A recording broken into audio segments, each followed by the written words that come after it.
Only touch greatness. This is High Definition of the Unconventional Kingz. And this is Low Key, the Wizard of the Unconventional Kingz. And we're on the Only Touch Greatness podcast. The Only Touch Greatness podcast. We're the first ones to get like an in-depth interview from us. And it's going to come on right now. Much love.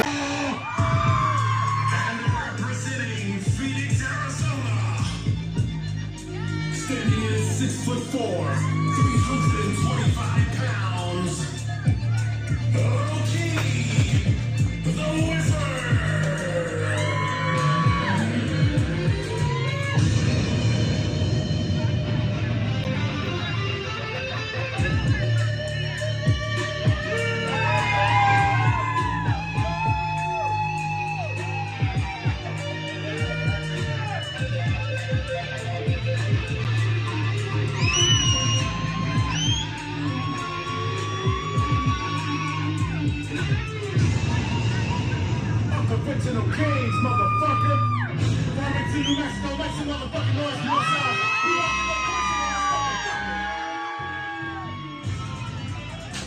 I promise you, you ain't never seen nothing like us before, cause we different like this.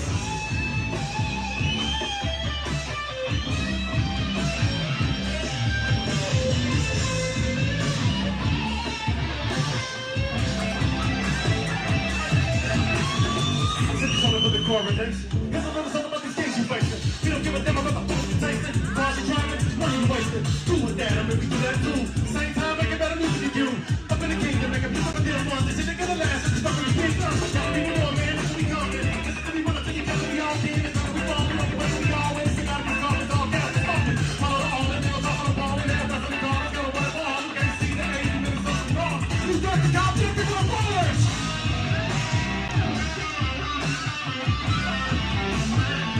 Make some motherfucking noise!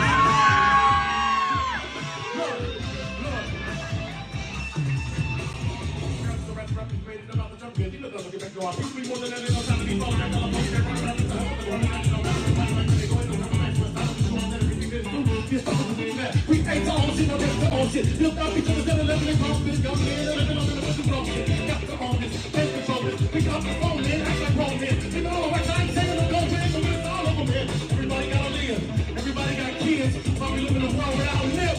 No pop, pop, no big.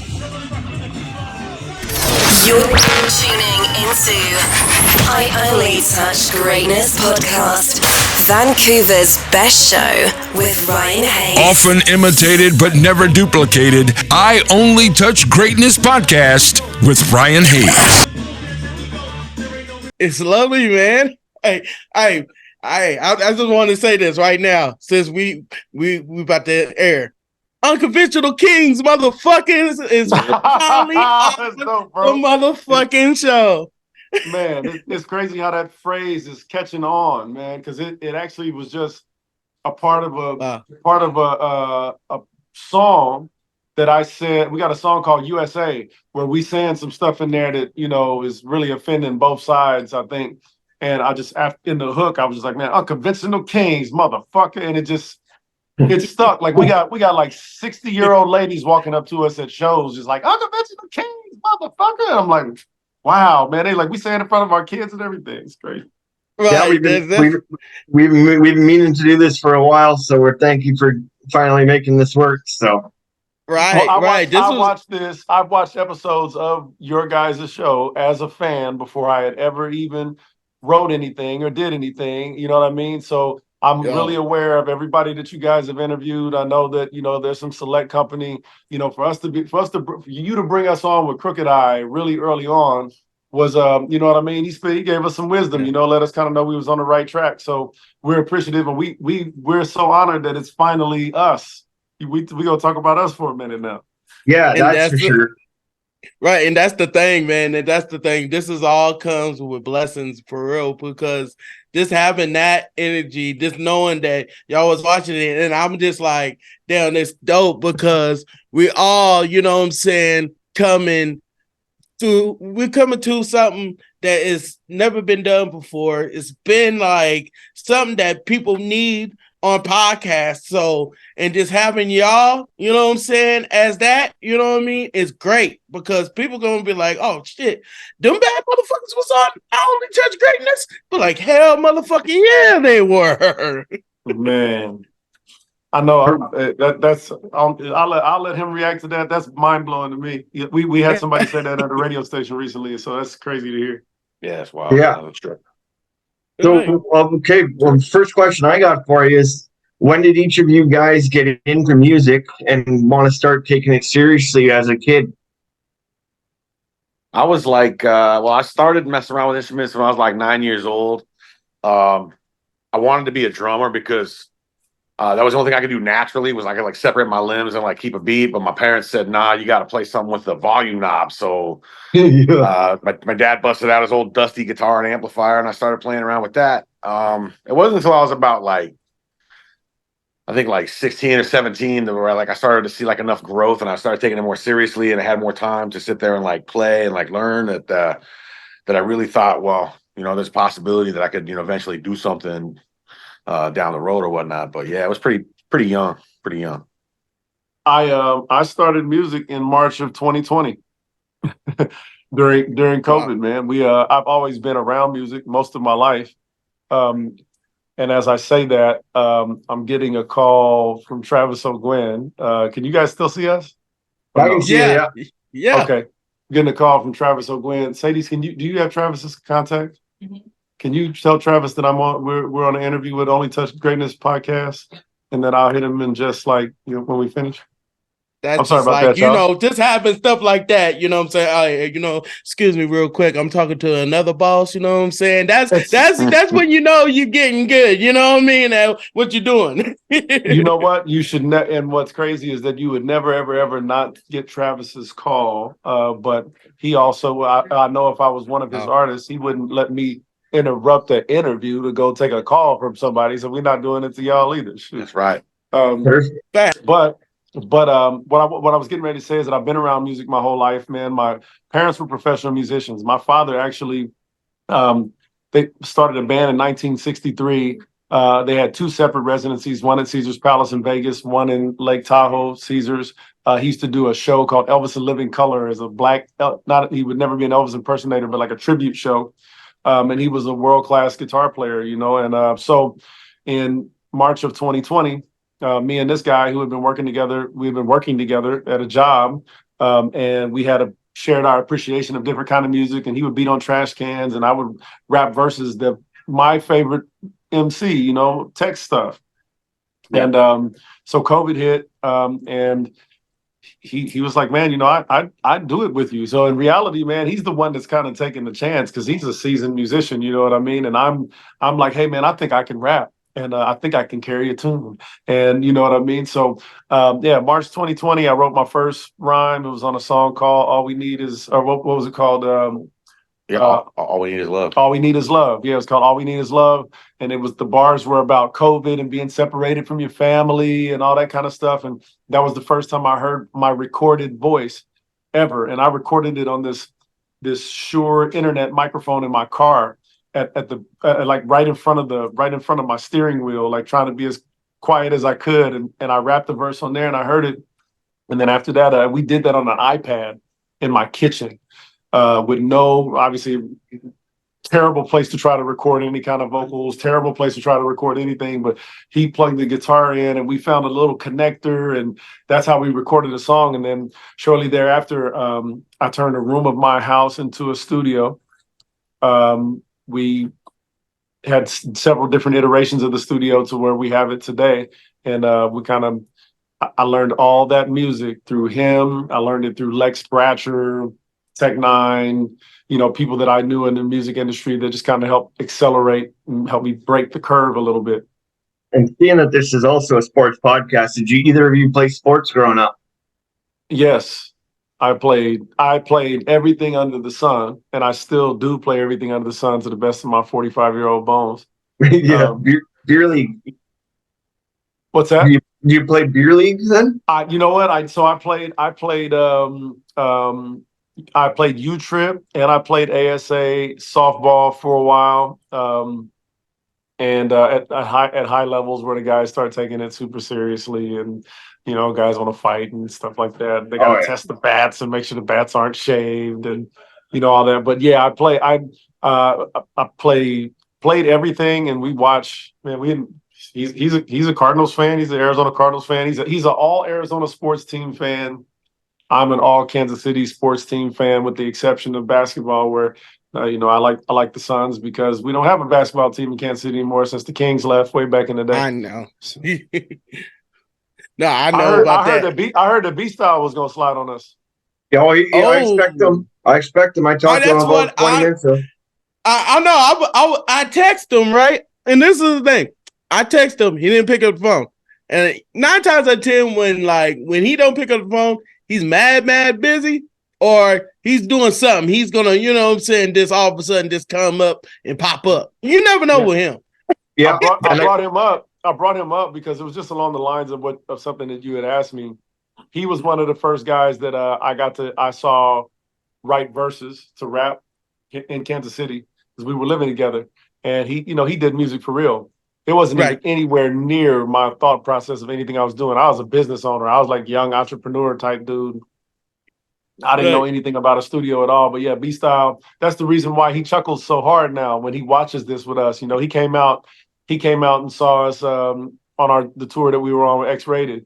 Yeah. And he was just, you could see the smile on his face. He's like, man, you really rapping into a mic like that? Nobody believes it, man, because it really wasn't ever a thing for me. I texted him about 15 minutes ago, and he replied saying he's dropping in at some point here. I know that he did come to your guys' tour, and I had that as one of my questions coming up here shortly on how you met him. I know it was crazy too, because when he was telling me that he was about to go to there, because I think he had that on live, and I was watching it on Facebook, and it was crazy because y'all could have saw my cousin. But my cousin came down, and she's like, "Oh yeah, I forgot. I wanted to go meet him because she heard a lot about you." Alicia did. Shout out to my cousin too, because what's so crazy is you just talking about writing raps. See, RPQ, Quentin, like me and Q always wanted to, be rappers because of him, you know what I mean, and my cousins in KC. So it was always something that he's always going to have that chuckle, because he already knows everything's coming in fruition that he did, just by, just by networking and being such a wonderful person, because Billy, he's so talented, man, and he's so wise, even when he was a kid, he was wise like that, Man. Such a humble person, and go ahead, bro. Yeah, I was going to say that I met B-Styles back at the West Coast Hip Hop Awards when they were out in 2009. And I think he was fresh out, and he, just humble dude. And then you heard his voice, and it was like, holy crap, he can sing and he can rap as well.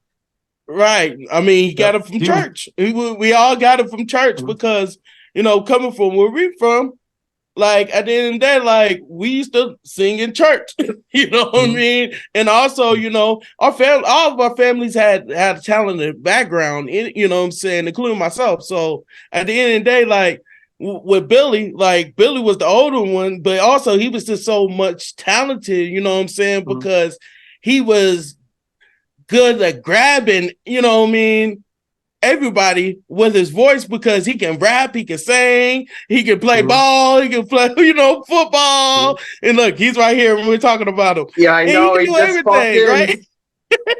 That's funny. Dude's a West kid, man. Well, and I always say this: he's the man of many styles, for real. Bro, how I come in and y'all talking about me like that? What's up with it, man? What's up, bro? That's called with y'all, man. It's good to see you, man. It's good to see you. It's good to see you too. What's up, low key?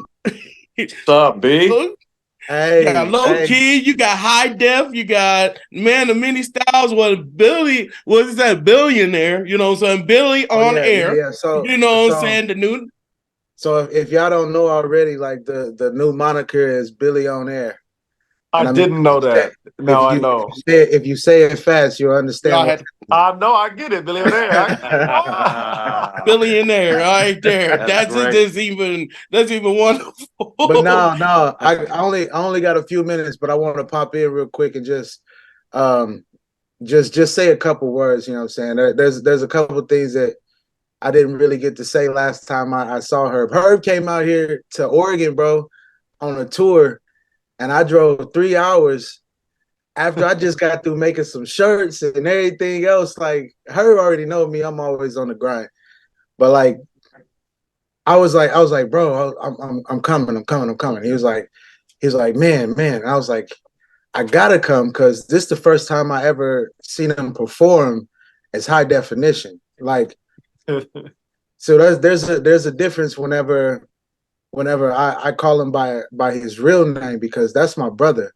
Like, that's my brother. We didn't, you know what I'm saying, ate noodles together, you feel me, in the house code. Like, that's my brother. So when I got out there, I get to meet Low Key for the first time. And now I'm not knowing how tall Low Key really fucking is though. Like, like and he gonna laugh because he was sitting down the first time that I met him. I was like, oh, what's up, bro? How you doing, man? Blah, blah, blah, blah, blah, blah. And we got to rapping and we got to talking about different music and all sorts of different things. And then Low Key is a wizard. This man people watches more than I do myself. And I consider myself a connoisseur of people watching. So, and I ain't gonna go all the way into the conversations, but we had a great conversation.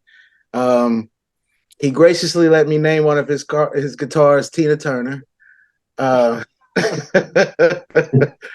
story behind that. Yeah, man. I don't even know that shit. But Yeah. I didn't know we was naming guitars after dead pop stars. Yeah. rock stars, my man. Well, Tina Turner specifically, because eat the cake, anime.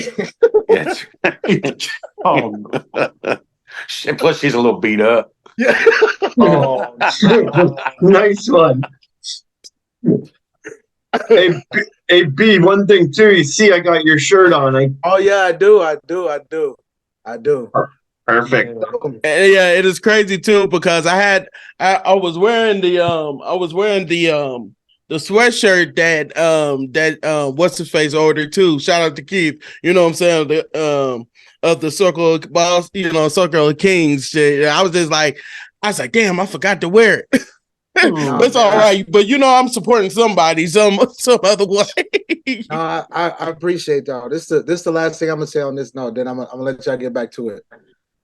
Watching these two perform blew my motherfucking mind. Now, not only does the lyrics match the music, but the music matched the lyrics. Low Key was playing some riffs at one point. I'm like, God damn, bro. Like, what the fuck? And then like High Def he's always had like lyrics. He just didn't put them in lyrical form, but he's always had lyrics. And then when them two mesh together and it makes so much sense, you understand what Unconventional Kingz actually is. And I just want to say, like, I appreciate both of you brothers. Like, y'all my brothers. Like, for real. Somebody gets smacked twice. Yeah, I'm already knowing. I'm already knowing. I'm about to talk to Billy. The old shit kick in where when you be with your homeboys and as soon as your partner says something to you, you got to cut them off after the first 3 words to let them know that you're ready to whoop somebody ass. Be like, hey Billy, so what's up? What we got to do though? No, man, we ain't got to do nothing, man. All we got to do is we ain't got to do nothing, man. We just got to. I was saying I'm just letting you know though. It's whatever. We grown now, bro. We good. Hey, I can believe it for real, bro. I was about to say this. Since I got you both on here, RP Nesto, like, yeah, I know. See, this is crazy, right? Because I remember, Cube was like, yo, man, my bro got this one dude, man, that they be, writing rhymes with. And he was like, no, Nesto. And right there, I was like a fan right there because I was like, if he's with Billy, I know he's killing it. You know what I'm saying in the game. Like, any stories with Nesto? Since I got both of y'all here. So I know Billy probably does. I don't have a personal I didn't have a personal relationship with Nesto. I met him a few times here because the Kansas City music scene, you just go run into dudes, and he was working with Tech a bit at that time. And I remember I just remember that Nesto, man, he would just, like, at the beginning of social media stuff, he just always had something for you to consume or see. Like, I couldn't imagine if he was alive right now what his Instagram and shit would look like, because he just continued to create, it seemed like, all the time. And I just remember Tech saying on was it on Asshole? He said, MCs come around me talking about your stage show is off the hook as I'm walking out. As if to say my performance is while they gawking outside of that, I'll be lost in that lyrics that a nigga be tossing out. You motherfuckers can't see tech, I mean B-Tech, and these rejects lyrically don't got no electricity. We deck quickly eject when your shit inside of the CD deck. We just put in the dope shit we rep and we jet. I mean spit like a V-Lec. Nigga, that's disrespectful. Never test the next, bro. When you're up in the air like Craig Smith, Tech, and Nesto. And I remember Tech took the time to say his name in that song. So I know that he was gonna have a cultural, you know, he was culturally intertwined out here, and I would love to see what people like him, and my God, bro, Sess Group producer, Kansas City. Why I can't think of his name? I'll think of his name in just a minute. But some of these cats that's in Kansas City, man, that just aren't alive, you know what I mean? For us to hear what it could have been like, bro. Like if Fat Tone was still around, you know what I mean? Like people like that. So Nesto was a super spitter from the city, man. That's just what it was. He was intertwined in our culture. But I guarantee you, I bet you Billy do though. Nah, so I met Nesto through my homeboy Jeremiah, and I just came home from the pen. And Jeremiah was like, bro, I got this dude. You gotta hear him. And I was like, all right, bro, you know. He's like, nah, bro, he my weed man. You gotta hear him. I'm like, all right. So we link up or whatever, and he plays some beats, and I get to doing this, and next thing you know, like we flowing and I'm spitting, and he like, bro, let's go to the studio. I'm like, all right. Now we went to 64111 Jazz's studio, and that was the first time I was in there. And Nesto bought my first block of studio recording time. And I swear, bro, I recorded my demo in 1 hour. I recorded 5 songs in 1 hour. And Jazz was like, damn, bro, like you got me working. I'm like, shit, bro, I only got an hour. That's it. I ain't got no money for no more. And I took that little demo tape, and me and Nesto went on the tour with Disclosure Newsing. It started in Kansas City. Well, it didn't start in Kansas City, but we jumped on in Kansas City, went to St. Louis, went to Indiana, and just, bro, that was my dog. That was my dog. And we did a bunch of other songs together too, but he had this one song that was my favorite called Look at My Clothes. And while we was on tour, I would be the only motherfucker out there going stupid on this one song just because it was my shit. You know what I mean? RIP to my homie Nesto, man. Like, he's definitely missed. He's definitely missed. And the other side of that is, like, the one thing I've learned is tomorrow is not promised for any of us. So you make sure that the people that you love know that you love them. You know what I mean? Like, know that you'll do anything for them, because, you know, tomorrow you might not be here. So don't let that last conversation be that last conversation. You know what I mean? Yeah. Right. No. Info Gates. Rest in peace. Info Gates. Oh yeah, Info. I heard a lot about Info too, and it was just like, damn. I've seen everybody was like RP Info. I was like, damn. I wish it already felt like I met him. Like we need like 2 podcasts to talk about Info Gates. He go that far. Damn. That's deep, and that's just great. You know what I mean?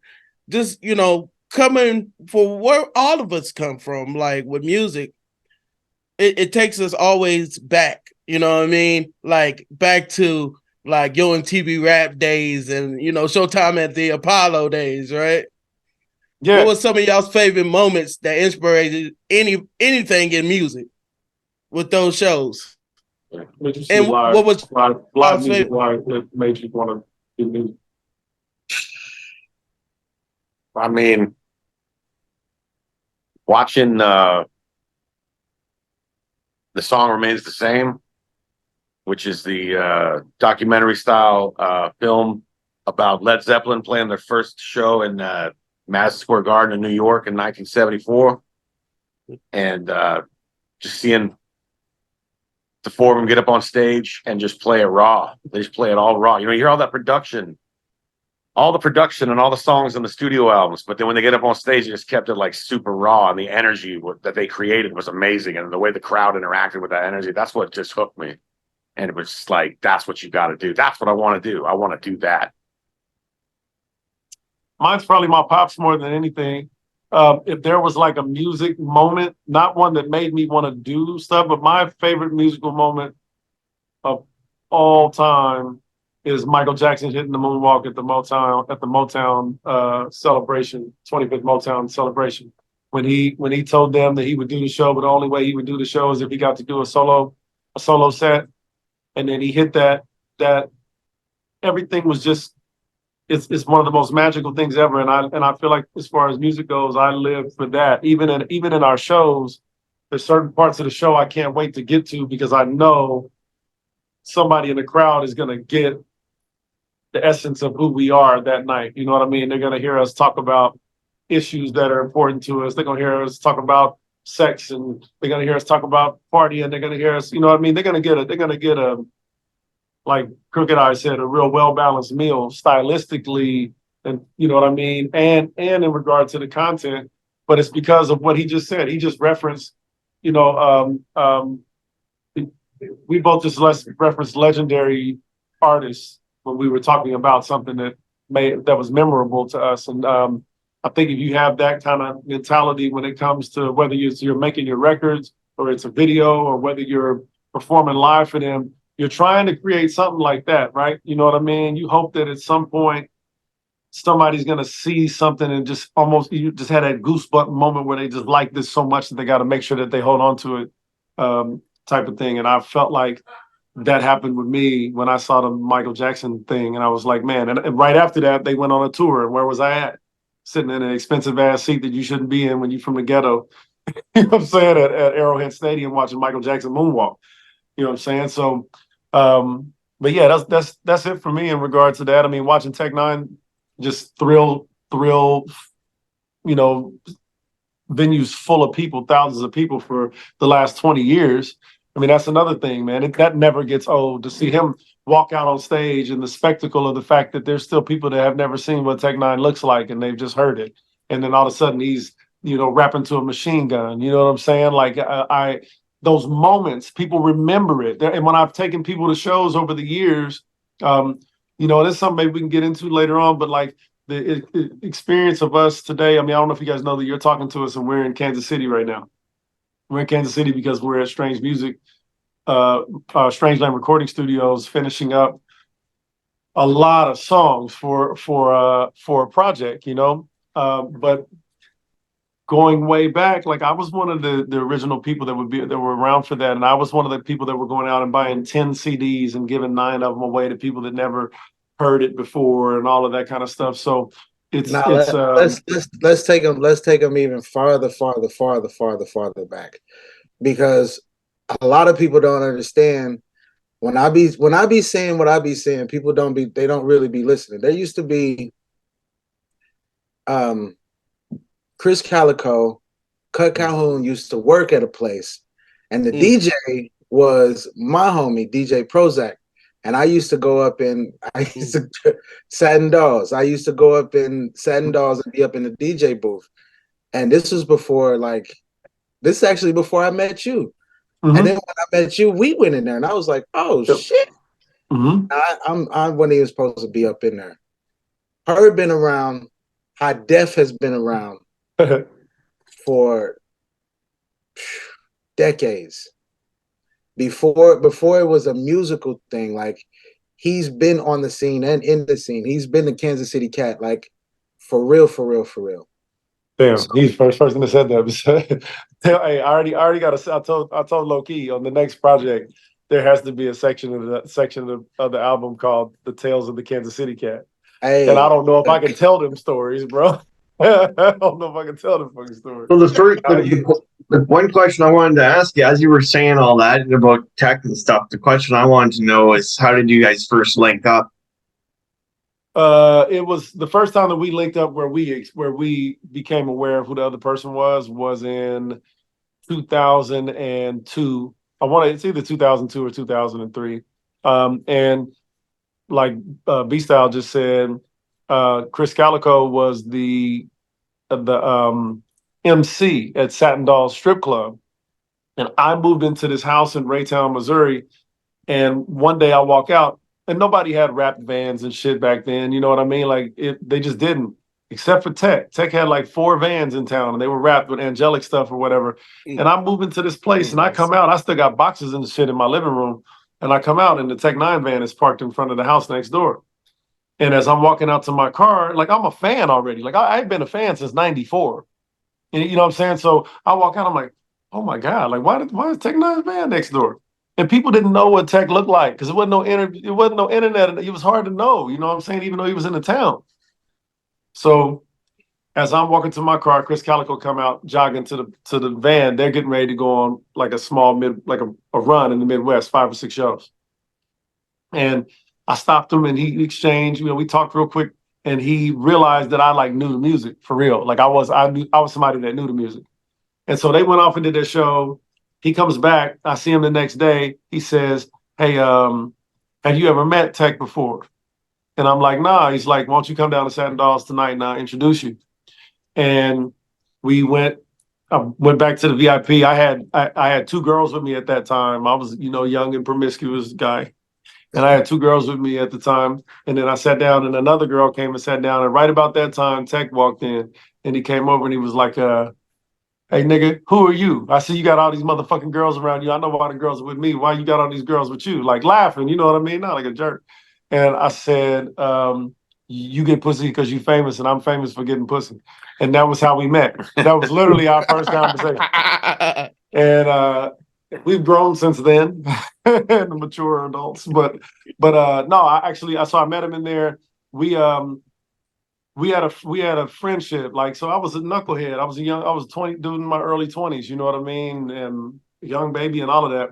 And Tech was doing hella drugs at the time. This is the T9X era.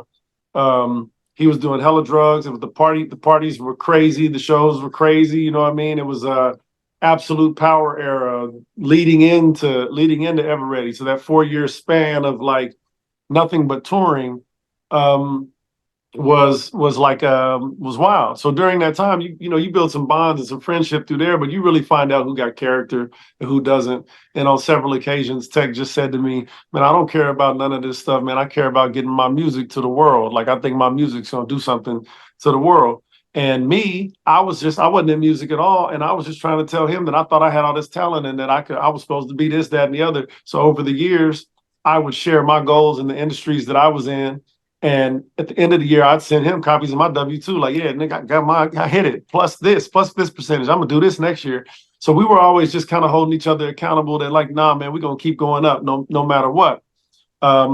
And so when I decided to go into music, that obviously added a different dynamic to it. But yeah, our whole relationship is really built off of a personal relationship and nothing to do with music at all. I actually met Chris Calico and Tech before in Vancouver. The Tech story is pretty awesome. He was coming out the back of the show, and I was waiting there to get an autograph. And this is after his sound check. And he was heading back to his trailer, and he had this monster security guard with him. And I was like, holy crap, this guy's huge. And then he's like, "Oh, you just can't be waiting out back here for me." I'm like, "Oh, what do you mean? I'm in a small Canadian town that there's nothing gangster going on here." And he's like, I'm an active member. You can't be like waiting outside my tour bus for me. It was just me in the alley, and then he ended up super nice. He signed my 2 autographs for me and gave me a shout out on the podcast. So it was That's pretty cool to meet. And then Chris also, when I met him, he was pretty dope. He opened up for Method Man and Redman here on the tour a couple months back. Yeah, man. I got a question. I got a question real quick. When is the Unconventional Kingz going to do a tour up in Canada and show these Canadians like what's going on? I think the Pacific Northwest needs one. We put one in Seattle, meet up in B-Styles' area. Like, I'm always in Seattle, so I know bar people down there. So that it actually almost just happened. We almost just went to Canada with Joey Cool. And we almost just did that. But I can tell you this for sure: we will go up and hit a bunch of cities in the Pacific Northwest, because we've done Washington 2 or 3 times now. Yeah, Washington. We did. Times. Yeah, we did Tony's Garage this last time, and it was lit. We did. Man, I forgot what the name of that other place was, but we did like a 46-minute set there. You know what I mean? We got fans there that engage with us a lot. And when we went out on X-Rated's tour, we did a lot of Northern California. We did Bend, Oregon. You know what I mean? We did some of those towns, and we will definitely go back, because that was actually up there was where the most of the venue owners came up to me. I wish I had that wallet with me. When we were in the Pacific Northwest, almost every venue owner came out and handed me his card and was like, "We will bring you here to headline a show and put locals on for you." Like, we think that it'll do that kind of stuff. So we will definitely be there. I would say that we would, if I was guessing, we'll be in the Pacific Northwest sometime in, I don't know, February. And if we don't hit that little pocket of time in February, in May, June for sure. You know, Vancouver is only a 2-hour drive north of Seattle, so we're right there. I'm pretty much in Seattle, 2 hours from my door to CenturyLink Field. Got you. So the deal is, if the next one isn't there, then that means all you got to do is take that short little 2-hour drive south to Seattle. Come and check us out, man. You can be our guest. And even that, there's more cities in Bellingham, all the way up right to the border if you go. And I got people that have a club he does club events named B Diamond that does club events in Blaine and Bellingham. So you're right there. Man, our plan is to get this music out. You know, we've been touring. We did 50-something or almost 50 shows since we did our very first show in July of last year, 2022. Or 2022, we did Bone Thugs and Harmony on July the 8th.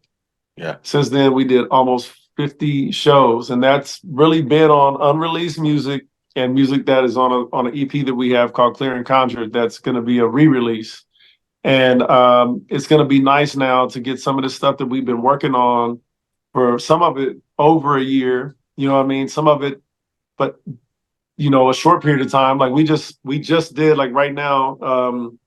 I don't know if you've been on the Instagram today or not, but we brought Merkham's with us to Kansas City today. Yeah, I've seen that. I saw that. Yeah. And I can't let you hear it, but the verse that he just gave me for the record that we about to put out is I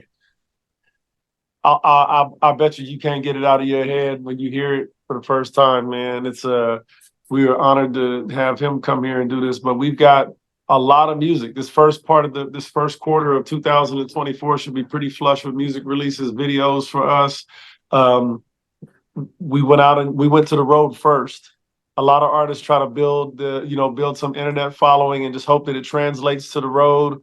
And then they get out there and find out that they spent a lot of money to build this facade online. I don't want to call it a facade. That's not fair. They're building a presence online through however they decided to do that. And then they go out and find out that the road is not even really there for them yet or not caught up. we wanted to take the approach where we were going to go out and meet actual real people, because those people have social media, right? We know that they can share social media to other real people. We're not going to run into that. So we spent the better part of a year going out in front of big crowds as big as 3,000 all the way down to super small crowds of a couple, 10 or 15, 20. Doesn't matter. We played them all the exact same. You know what I mean? But this first year, having that new music out to go and tour on, to have people see this new stuff, because I think when you start hearing some of this new stuff, you got to understand that it's going to be like you just got an interview right now. Like I'm telling you, you guys just got one. We told the radio station the same thing. We plan to hit a lot of things on a lot of fronts that are important, man. Mental health, your physical health, being aware of what's happening in the world, being okay with people being different than you. You know what I mean? Like, and I know we'll probably get to that in this thing, but me sitting next to him, and if you took and divided the screen right down the middle right now, and you ask, and you put down a bunch of cards for what the other person's supposed to look like, you probably wouldn't pick him. Or if you was trying to figure out who was supposed to match him, you probably wouldn't pick me. And then if you did pick me and you said, what kind of music do they do? You'd say, shit. You wouldn't have you know what I mean? And then if you ask him, how did we get the music? You wouldn't know that this guy right here makes all of it, that we don't even use with the exception of Mario Casalini for one song and Banks for one song. We have 34 songs in a folder, and 32 of them are the beats are made by him. Wow. Perfect. So we built everything from scratch. We finally just right now added a huge important piece to us, which is our manager, Mercedes, who also manages Richie Evans, who you guys had on the show. Oh, yeah, of course. Richie Evans. I talk to him all the time. Yeah, and because we're getting to the point where we're preparing for this, we don't want to not be ready for what we feel like is getting ready to happen when some of these songs make it out there. And we can't really say exactly what's getting ready to happen, but we're going to be making an announcement like super soon about the way that our situation has changed in regard to how we can get music out to the world, and how it should be like we're getting ready to hit 88 miles an hour with Mark, you know what I'm saying, with Back to the Future and Go, you know what I mean? That should be what's getting ready to happen. And then I think those shows are going to look a lot different. You got a dream, that's good. You got a dream venue you want to perform in? You got a dream venue, bro? A dream venue? Yeah. Yeah, it's the only dream I got as far as that's concerned is just, playing them sold out night after night after night. Yeah. I want to perform on top of a Goodyear blimp over the top of a stadium full of Halle Berry lookalikes. What? Hey, you can't go wrong with no Halle Berry. Hold on. The mushrooms are kicking in, guys. We're gonna have to wrap it up. That was very, very specific, bro. That was very, very specific. That was wonderful. I mean, it said Halle Berry. That's one thing I thought was, Halle Berry, you know what I mean? No, y'all missed it. I said Halle Berry lookalikes. It can't be her. I heard that. Oh, part. yeah. I heard she be tripping, bro. Yeah, well, of course. No, sounds hey, like that's what I'm saying. venue. Like Halle Berry, I mean, looking like would be good because either or it's like swordfish. You know what I'm saying? That's all you're thinking about. You know what I mean? Role play. Yeah. Swordfish. Right. Well, I had to jump in there and cut him off too because he was going to start going into detail about how they had to have margarine on the back of the knees and like. Oh Lord! You know it? Yo, that's why I love it, man. Hey, Facts. Yo, this coming back. Hey, it's crazy, Billy knows right? what I'm talking about. I know. Look, oh my God. Billy, We weren't even gonna go there in this interview, but y'all don't even know. this is fun. This is a podcast, bro. This is how it happens. Cat's out the bag. He's a cat's out. No, so there it is. No, hey, I'm gonna tell you a dream venue for real though. I do have a dream venue. Venue. I would like to play a sold out Arrowhead Stadium in Kansas City. dope. A sold out Arrowhead Stadium in Kansas City would probably be a crowd of about 55,000 because they got to cut off the back part because where they got to put the stage at on the field. But if I played my hometown and the mecca of the Kansas City Chiefs and played that crowd, then yeah, man, I don't think for me it wouldn't be able to be bigger than that. Like I'd rather do that than win a Grammy. I like that. Yeah, that's definitely good. Hey, I was checking out the one song, Hustlin'. The guitar rips in that song were amazing too. Oh, tell them about them, man, because that's like that's the beginning of us. Yeah. So the guitarist for Hustlin', man. Like, so the way that song starts off is he's mentioning all the people that are just working hard. Like he talks about Dwayne the Rock Johnson, and so I dropped that little riff, which is from his original ring walk. Yeah, so I say, but I'm trying to hustle like I'm Dwayne the Rock Johnson. Right. And then he talked about Tech, because The Rock listens to Tech N9ne while he works out, and so I played the riff from The Rock's favorite Tech N9ne song, which is Straight Out the Gate. Straight Out the Gate. And then when he mentioned CT Fletcher, that's when I start playing some blues riffs, because CT's brother Kurt Fletcher is an amazing, accomplished blues guitar player. I mean, just a fantastic blues player. So as soon as we brought up CT, I had to play some blues, like for his brother Kurt. So that phrase, when I say, but I'm trying to hustle like I'm Dwayne the Rock Johnson, 4 a.m. cardio in the Iron Paradise, like I'm training for my star and roll, tech blaring through these speakers because I'm incensed by just how hard he goes. So I slam my Zoe and I fucking go. I guess you could say that I'm rocking Terramana in my glass when I'm bopping. If you ain't near the top, then why you stopping? Just like the Superman from Compton says, you planning to stop if you count reps. So that's all of those people: CT Fletcher, Tech N9ne, The Rock, all of The Rock's products. CT Fletcher's slogan, and the fact that that's how The Rock would prepare for those big starring roles was listening to that music. So he tailored all of those to those moments. He also does the same thing in the second verse. And then in the third verse, when I'm talking about getting away from Kansas City, he, instead of me doing ad libs like typical rappers do, I don't do ad libs. He plays through the guitar what my ad lib sounds like to him there. So like in Ashes in the Wind, when I say something sad, somehow or another he can just play that through the guitar, and without me having to go in and say something. Yeah, when on the third verse of Hustlin' is when you start talking about leaving Kansas City. Mm-hmm. Now, back in the day, in the old black and white films, they used to have these music scores when they had little traveling montages they would call transportation. The music was just called Transportation, and they have those little like little hustles while people are moving in like little streetcars and crap like that. That's what I mean. We can go deep, we can go deep into like every little thing, every little nook and cranny of the song. But yeah, that's why when he started talking about leaving, I was like, I got to give him that flow. Mm-hmm. And then I'll say this too. Like the Clear and Conjure album is probably one of my favorite ones. Like we didn't even really get to talk about that last time I was here. But we definitely need to we need to get some shows together, and I definitely want to be around, you know what I'm saying, y'all a whole lot more. I want more people to know about y'all music. I do got to dip, but before I dip, there is one other thing that I wanted to say. Low Key has messed up leftovers for me. For the rest of my life, nobody can ever. Is the margarine on the back of Holly Berry? No. He made something make so much sense to me, and now I can't see it. You know how they say like, once you see it, you can't go back. Yeah. It's an insult. It's an insult. Tell him about that. Hey, I love you, brothers. Tell him about. Hey, love, peace, and air grease. Hey, love you too. Hey, tell cousin said hi too. Merry Most definitely. And I'll call her too. For sure. Before I go though, man, like you gotta let them know the whole philosophy on this leftovers. The reason why we call them leftovers, right, was because if people would be bringing if people bring you food in a Tupperware, right?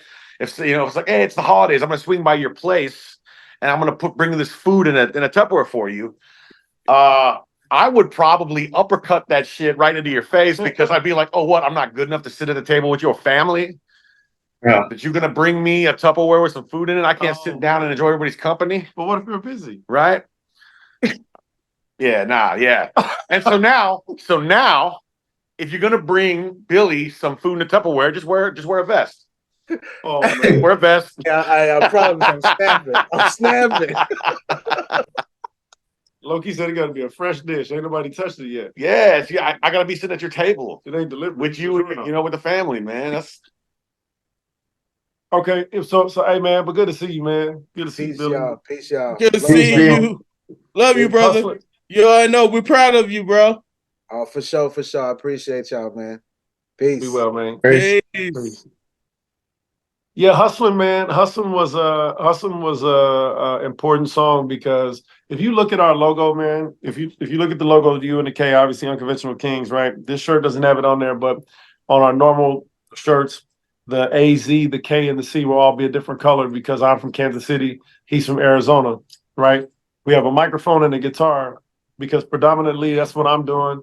Predominantly, this is what he's doing up until this point, even though he got a bunch of songs coming.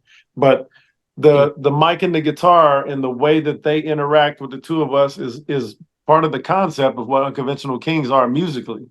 So that song being that I'm rapping and he's using the guitar as his voice on the song. I mean, we have a lead single as a group that doesn't have his voice on it as in the, he's singing the hook, but he's not saying anything other than the hook, just hustling. So the fact that he could make his presence felt on a song like that and have you guys asking us a question about the guitar riffs is, I'm sure, fucking kudos. It stood out to me. It stood out to me today while I was listening at work to it, and I was gonna say I wrote it down. I was like, oh, I gotta ask about that. So, hey, one question I did have while you're going on about your logo and stuff.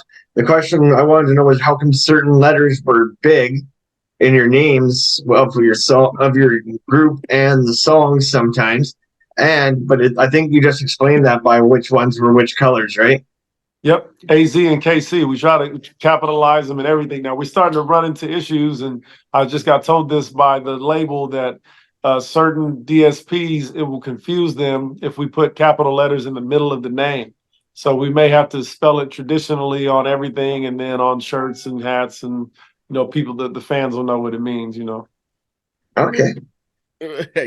Yo, so it's crazy, right? Because you always talking about y'all's first show, like over there in with Bone Thugs. How's it, having your first, what I'm saying, first live event with Bone? And did you catch anything like while y'all was like anything that teach y'all on that, you know what I'm saying? Just that first go around. There's two things, at least I know there's one thing that I'll say two things you learn about Bone Thugs and Harmony is that at a Bone Thugs and Harmony show, everybody knows the words to the songs. They know the words to the songs, the fast words, the slow words, the words that they don't know what the words really are. They got their own version of that word. They got that word memorized, whatever it might be. They still use it. So I learned that from them. I learned that that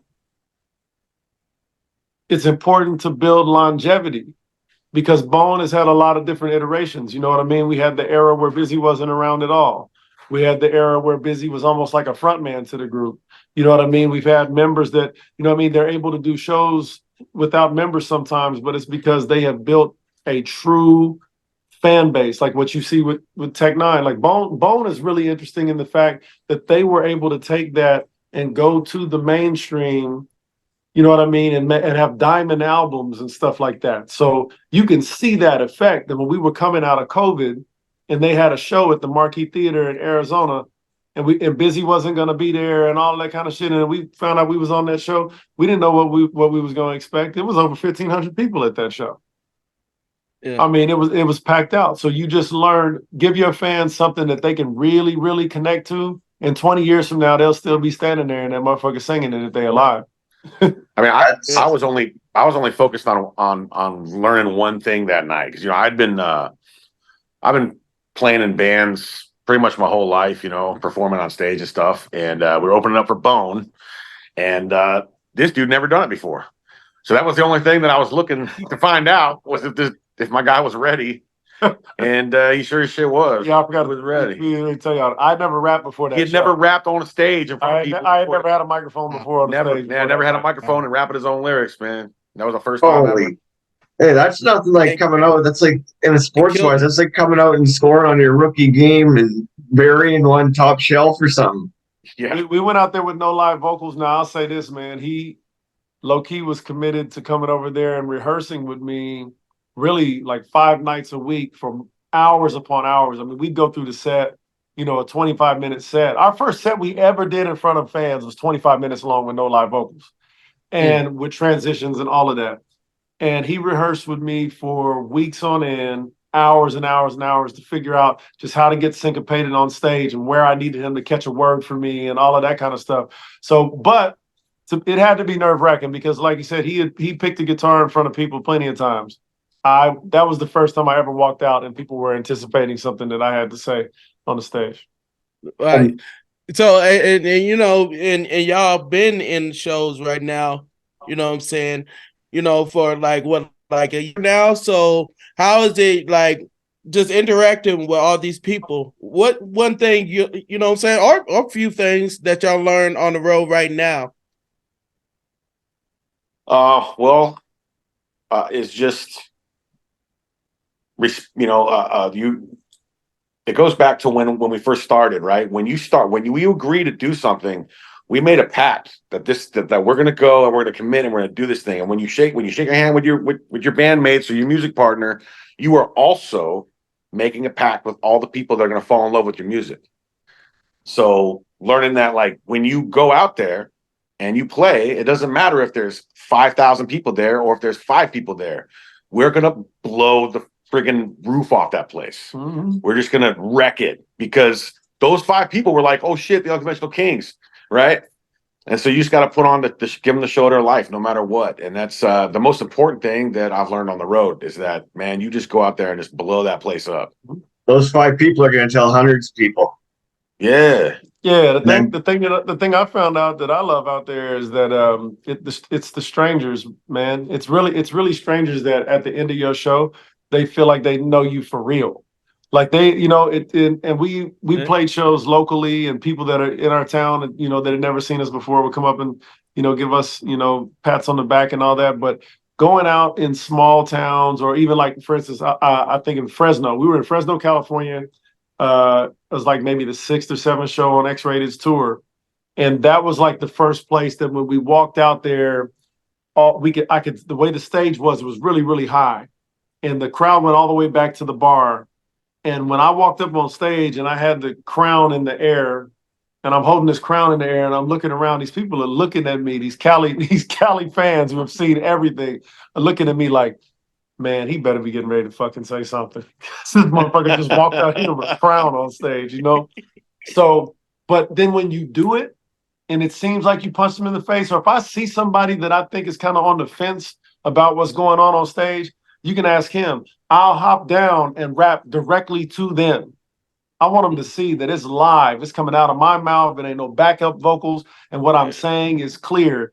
And almost every single time that I did that in a town where I saw somebody like that, that person came over and bought a shirt, or they came over and took a picture with us. You know what I mean? I learned on the road that if you make a girl happy enough, she's going to let you sign her titties. But when you sign her titties, don't use your other hand to hold her titties still. I did that. I fucked up. Remember that video I did that? Oh yeah. Yeah, don't do that. Just do it like this. I did too, but I play guitar, so I'm allowed to do that too. Yeah, don't do that. The one song I wanted to ask you about: "Work all day, smoke all night." Work all day, smoke all night. No, that's my shit. Yeah, that's my shit. Yeah. It was so crazy. That's probably why I was late, because I went back to the album and I was just over there. It's like, fuck it, I ain't heard it, but I already heard it like 2 times, and I was like, man, fuck it, I gotta listen to the 3rd time, man. I had it on repeat. So that's a whole vibe. It's a whole vibe, man. That guitar solo. Man. I know Ryan likes the guitar shit. That guitar solo is one of the pieces of music that is gonna survive the re-recording of that album. We re-recorded pretty much everything with the exception of that guitar solo, because I have a video, and I want to say this on the Kingz page somewhere. It's always meshed in with something. Yeah, but it was me and him. It was super late night, and I think the computer was a couple days old. Like, we had just bought the equipment was shiny, bro. Like, and I'm recording this. We made this beat, and when I tell you that we made the beat, like, Clay played the bass line, Then he played this, and then he kept trying to play all this other shit, and RJ was fucking with the keyboard the whole time, and we just having we just having a good time in there. And then it comes time to get to this solo, and the very first solo that he ever played for that record is the one that's on the record. One take, Jake. One take. He played it. Jake. He played it probably 5 more times after that. It was never the same as the one that's on there. But yeah, Work All Day, Smoke All Night. So Clear and Conjured, all of these songs tie together. So hustling is what we believe in. We believe in no matter what your chosen profession is, that you should try hard at life. If you really, really trying hard, then you get the right to complain when some shit don't go right. But if you ain't trying hard, then you don't get to, you don't get to say shit. Just hustle. So the whole song is about hustling. Work All Day, Smoke All Night is still a little bit of that mind fuck that says, yeah, man, you can blow trees all night long after you go get your bread during the day. Don't be no motherfucking slouch. You know what I mean? Like that's still the message. When we get to Mary Jane, that's an actual ode to smoking all night long and what can come from that. And that transitions into a song about a breakup. You know what I mean? That happens. You smoke too much Mary Jane, everybody's thrown out around the house. You went back there to try to have some sex with your girl. She wasn't down. 0% chance of laying any lumber. That's what I said in Mary Jane, right? Yeah. She's gone. Ashes in the wind. Your relationship's ashes in the wind. But it really happened because she was running around on you. That's the way it goes. That's that song. All right? But she gone now. So go fuck everything that'll fuck you back. I get it. So all of those songs go together, especially how we perform them on stage. See, this is crazy, right? Because just the way y'all just transition, because it's a mind blower, because that's how music's supposed to be. Like, and you can tell, like, just by the potential in an album. Like, you can see it in the credits. You know what I'm saying? You can see it on you know what I'm saying, the album cover. You know what I'm saying? It's crazy that that you said that, right? Just transitioning with that album. I can't wait to see what y'all gonna transition on the next album. And I know, like, just a little. So coming between this album and the next album, how good is it going to transition from the last project that y'all did? Well, musically, I think it's pretty much like transcending anything that you've heard before. It's sonically crazy. It's hard to take in and put it in a genre for sure. Yeah. But it's definitely pleasing to, I would think, most ears. I think you're going to hear a super crazy higher level of rhymes. You're going to hear a high level of guitar artistry, the way that we went back in and really created different mood swings in some of these songs. But what I can tell you is that, I mean, obviously it has Merkham's on it. It has Lex Bratcher on it twice. It has Joey Cool. It has Joey Cool on it. It has Tabo the Truth on it. It's going to have Tech N9ne on it. It has X-Rated on it. It has Recognize on it from Mayday. And those songs that those people are on are great songs. But there will be people that will argue with you and say that they won't be the best songs, because some of the other music is so, I think, relatable to a regular listener. It's something that they've gone through, that I just feel like, man, I feel like if we had this conversation a year from now, it's going to be, we wouldn't be able to have it in this amount of time. I think the music is like that. I think you're going to see us in places that you wouldn't expect. I think you're going to see sponsorship deals. I think you're going to see a lot of stuff like that. I think you're going to see support from the people that have helped us to this point, man. Joey Cool, King ISO, Tech N9ne, X-Rated, all the strange music. In Arizona, people like Merkham's and his manager Bryce. We were a brand new group, you know what I mean? And it wasn't like I showed up in Arizona quietly. I showed up in Arizona saying that we was going to be the best at some point. You know what I mean? And he is arguably the best there. You know what I mean? And so the fact that they took time with us multiple times. We've done shows together. We've done everything. Last week, I asked him to do this feature, and this week we're in Kansas City doing the feature. You know what I mean? Wow. So I think what you're gonna hear on that, like Shadow. So for instance, the record with Joey Cool and Lex Bratcher is called Shadows. Yeah. We got to talk. Ooh. I think you might have been in a live and heard a little bit of that one time or something. But we got the talk box on there. We got the talk box on there, made famous by Roger Troutman, and the guy that did RP. it really paid homage to his style and the way that he did it, which is what we wanted him to do. Lex Bratcher got a crazy verse on there, and then we basically have a segment of that song where it's 4 straight MCs rapping. It's a handoff from me to Joey, Joey to me to Lex, and all of it is flames. And like I said, that's the 3rd record on the song. We got one with Table of the Truth called Get From Around Me, which is about getting people with negative energy from around you. You know what I mean? I'm down. Are you down for your friends, no matter what's going on? You know what I mean? Like all stuff that you should be able to relate to something that happened in your life. So I think it's going to be bigger than Clear and Conjured, from the sense that in Clear and Conjured, we were getting used to making music together. We kind of hit a stride. You know what I mean? We done got through the warm-ups now.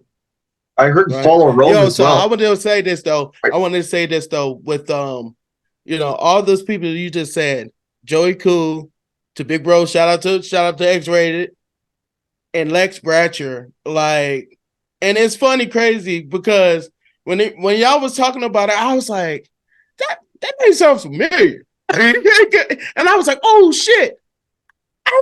Okay.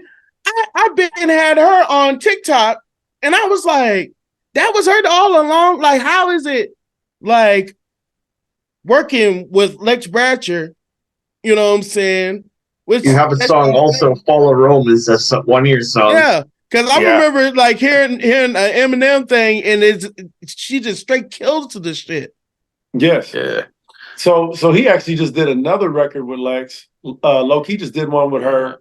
We did. Ryan mentioned Follow Rome. Follow Rome. I sang the hook on that, and Clay played a lot of ambient guitar on there because that's what Lex called for on that song. You know what I mean? And I think that's really the difference with him, is that you can get what you're asking for, and it's still not going to sound like what you hope for. It's going to sound better than what you hope for because you can get that out of that. But yeah, Follow Rome was dope because Follow Rome is Lex talking shit to her generation about their inability to be patient and their inability to just do the right thing. And to have me be who I am and sing a hook on there, like, would you believe if we could agree that every single one of us deserves to be free?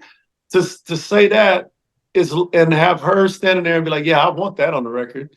You know what I mean? Lex is elite to us. So for her to talk to her generation and then ask us to play a part in that, that was dope. That was dope. And working with Lex is great because she's a sweetheart. She's a fantastic person. She records fast too. Jesus. That's good. I was wondering about what my question was going to say. Tell us about her, but because I heard so much about her because I was like, yo, man. And then when Crick was like, he's like, oh yeah, I was like, it was crazy. I was like, Lex Bratcher. And I'm like, yo, this is crazy because this is how funny life is, right? And when you support, that's how, I love supporting people. Like y'all, for instance, you know what I mean? Because you never know until you actually meet people and you be like, wow, this the whole time? You know what I'm saying? And this was like, a couple of years ago. So it's just like, that's how good people could be when you see potential in people. You know what I mean? Yeah. Kind of like I did when I picked up Prince on Join Gum to join the show. No, it's just it's the culture, man. When you love the culture so much, that's what you love seeing. And basically, I wanted to say this too, man, because it blew my mind. Because when bro, shout out to bro again, he was like, "Yo, I got this friend who's on the Tech N9ne album, Asinine." I was like, "Oh no shit." First thing I did went straight to the damn album. I was like, "Oh, get over here!" I was like, "You know what people don't, you know what people don't know? So that song, when he put me on Asinine, Yeah. I'm just on the intro for I Don't Fit. And I Yeah. say, well, welcome to Asinine. And I laugh, right? So, but what Cryptic people don't laugh know is too. that I wrote a verse to that song. I have a verse to that song, and it's on some shit that I posted before. And I still haven't ever done like I think while I got these cameramen here, I probably should do it while I'm here. I should walk down the streets of Kansas City and rap it or something like that while I'm here. But yeah, that actually started. I've actually been on. It's weird because I haven't rapped on any of them yet, but I've been on like 4 Tech N9ne tracks. I was on 3. I was on 3 of the songs for on the most recent album too, on Bliss. See, that's hard. And then seeing, you know what I'm saying, low key with Kingdom, and shout out to Joey Koo. Like, how is it just, you know, having that type of moment, you know what I'm saying? You just tearing it up. Y'all both tearing shit up. Like, how is it dope to just be a part of that? Oh man, it's beautiful. It's a wonderful thing. It just justifies like all the years of, you know, all the things you sacrifice to get good at an instrument, to learn multiple instruments, and to study music, right? Like it takes a lot of time, and it just verifies your decision making, right? I made the right choices to do those things, and because I'm getting acknowledged by people that I think are like some of the greatest in the world at what they do, you know, and they could have anybody in there rocking out, you know, but it's me, it's me. So it's a beautiful thing, man. It just makes my heart grow bigger, and then like want to like spread the love, you know. It's an amazing feeling. I got one thing I want to know about, and that's X-Rated. What's he like in person, man? Because I've been a huge fan of him forever. Man, X will tell you really quickly about his really special relationship that he has with time. So we were on a tour bus with X for over a month, but X was in prison for 26 years. So being confined to small spaces for him wasn't a big deal, but being confined to small spaces with a whole bunch of other people inside of the exact, you know what I mean? It wasn't like he was in a cell. But what I can say about X is that if you're in a space with him for very long, he's going to give you some perspective on something that you probably haven't looked at it from that perspective before. He's very well read. He's extremely, you know, he's opinionated. But I don't think that he's closed-minded to understanding perspective. And I think that's why he's able to write the way that he's able to write. You know what I mean? Because if you really think about his life, he has one perspective. It's from inside prison. His formative years happened inside prison. His becoming a 25, you know, those ages between 18 and 25, when you go out and do all the dumb shit, happened, you know, that was prison for him. So now seeing him understand that he's got this shortened period of time to experience this earth, you can definitely see that his plan is to accelerate that. He's going to experience all of it.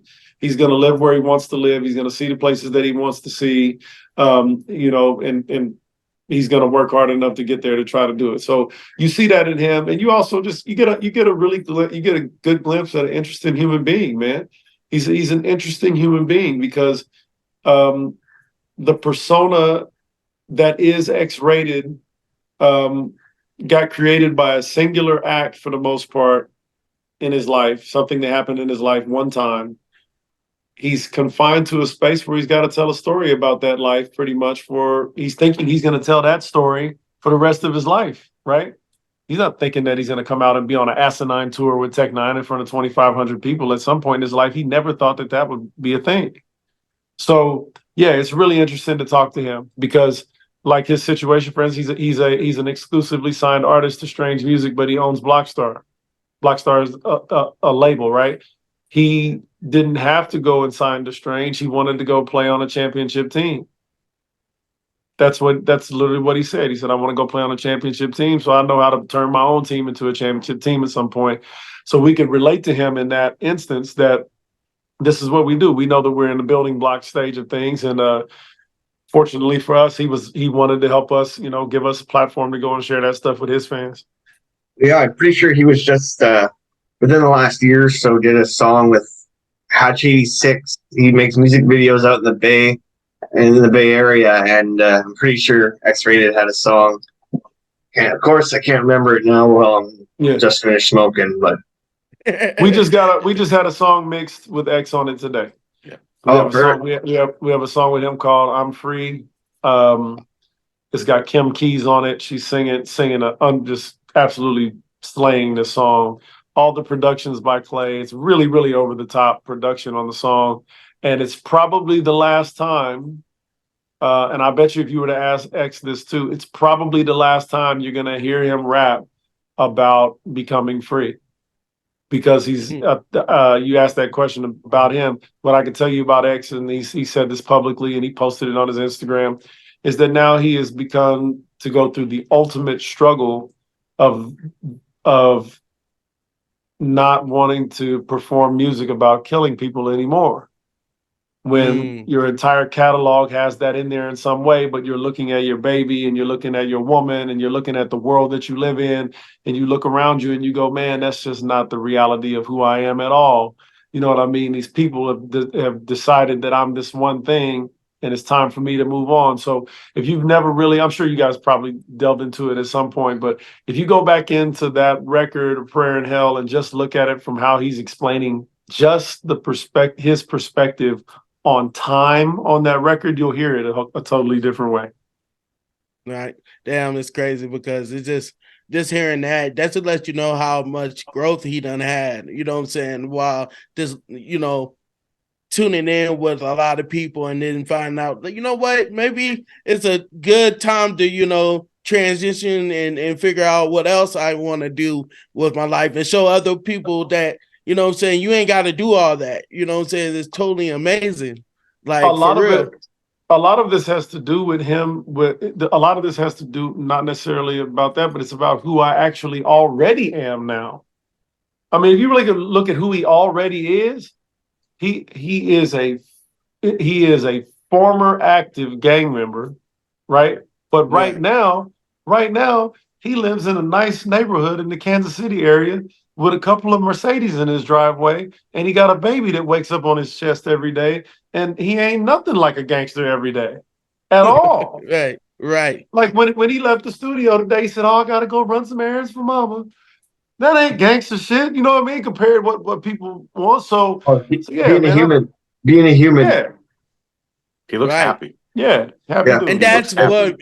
And that's all that matters. That's all that matters for real, because especially coming up, like listening to X-Rated, you know what I mean, and listening to Brother Lynch and listening to cats like that, we want to see anybody, including y'all, you know what I'm saying, to become the better person and care about y'all, because as just lovers of music, you got to be genuine too, you know what I'm saying, and you got to learn that life can show you that you want to teach others. So, you know what I mean? Why not? You know what I mean? So totally understand that, salute to X-Rated, man, on that. For sure.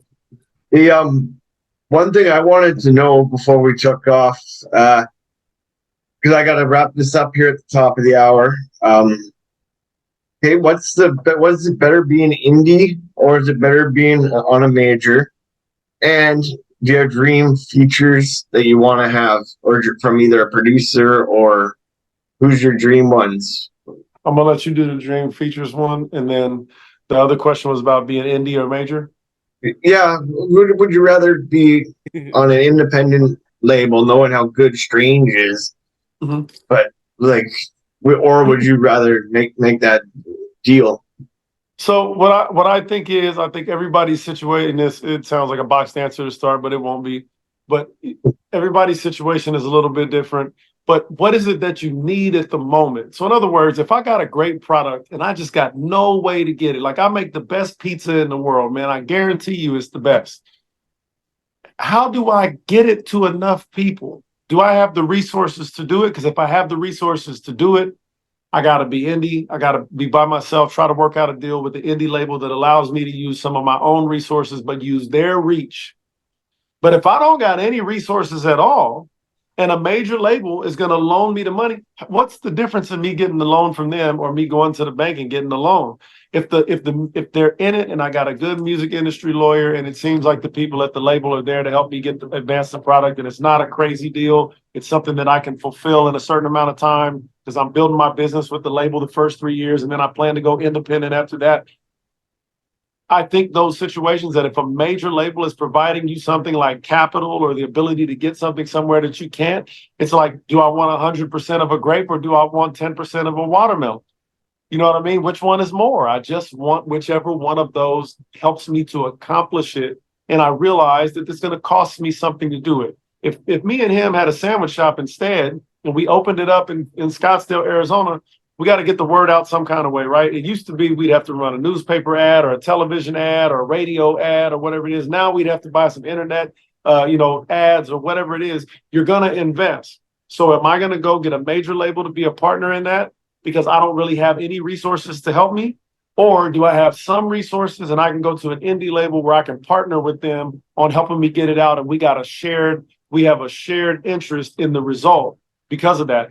Ultimately, I think that's the best way, because if I can have my chips in and we got a shared interest, the likelihood that we're going to fail based on somebody not trying is really, really small. But if I'm dealing with a major label and I got no chips in the game, I'm just me, I need help getting this out, and then they don't see something right away. Now all of a sudden I got a bank loan that I don't even have a chance to pay back. So I think it's really, really specific to how deep your resources are. I think that's a perfect answer. Oh man, thanks. Yeah, like for real though, it's like the facts though. Yeah, because you're gonna take the best hand. It's like if you ever got a buyout of your house you own or something, they ever come to buy you out at your house, you're gonna take the money, you would hope, or you could sell it now and get less. Yeah, or don't you gotta work for a bad boss for 3 years at a job before you get a promotion somewhere that matters? You know what I mean? It's kind of like that. It's like I gotta go take on this thing that's gonna help me build the foundation of my business. Hopefully I capitalize on grabbing a market out there so that when I fulfill this deal with my partner where I gotta give him a percentage of my money, when it's time for me to get 100%, it's worth something. Yeah. Sorry, I don't know what that was. Hey, all good. Dream features. Dream features. Just there's a lot of people that I'd love to have the opportunity to work with. I think one of them that I would really love to work with would be October London. I'd like to see what I could cook up with that guy, and such an amazing artist. Y'all know who he is? Oh yeah. That's Death Row's new signee. You know what I'm saying? Yeah. Do you already have Marvin Gaye? Do you already have a link to that? Because I'm pretty sure that his manager is on my Facebook somehow. Because I see nothing but a bunch of posts about him. Right. Is he from? So I saw him post something from St. Louis the other day. Is he from St. Louis? He might be. I thought he might be. So crazy. St. Louis, I'm getting Sadie's on the phone then. You'll be amazed. Like I didn't even know SZA was from St. Louis. I was like, damn, she was St. Louis. I didn't know that either. I wouldn't be. Didn't know that. It is crazy, man. So tell us what's coming up for you. Yeah. What do you guys got going on? We have an album that's tentatively titled Coronation. That'll be the next thing that comes out. Right now, as it stands, it probably has. Let's see if this makes sense to you. It probably has 16 songs with 7 bonus tracks for a total of 24 songs. And I told you earlier the features that it has on it. But the other thing that's coming up for Unconventional Kingz is that we also will have a show where we talk about some sports. We're going to talk about some sports. We're going to talk about some music. We're going to talk about current events type stuff. You know what I mean? We definitely have our perspectives are so different on a lot of things that I think it'll create some good conversation. That Unconventional Kingz motherfucking broadcast is probably coming soon, Perfect. Great.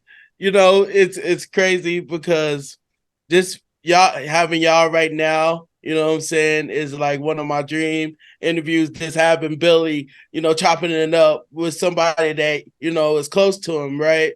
For real, like, what's one thing that y'all want to say, to everybody, because now you got the jelly rolls nowadays that's blowing up nowadays. You got so many people who interact with a lot of people. Like, what would you tell these people right now, who's trying to get in the game and they just like, yo, maybe it ain't out for me, but at the end of the day, I want to do something with it. What would you tell a person like that? And look, dude, like, age is just another whole myth about you got to be young or you got to make something happen or whatever. Like that ain't true at all. That's not true at all.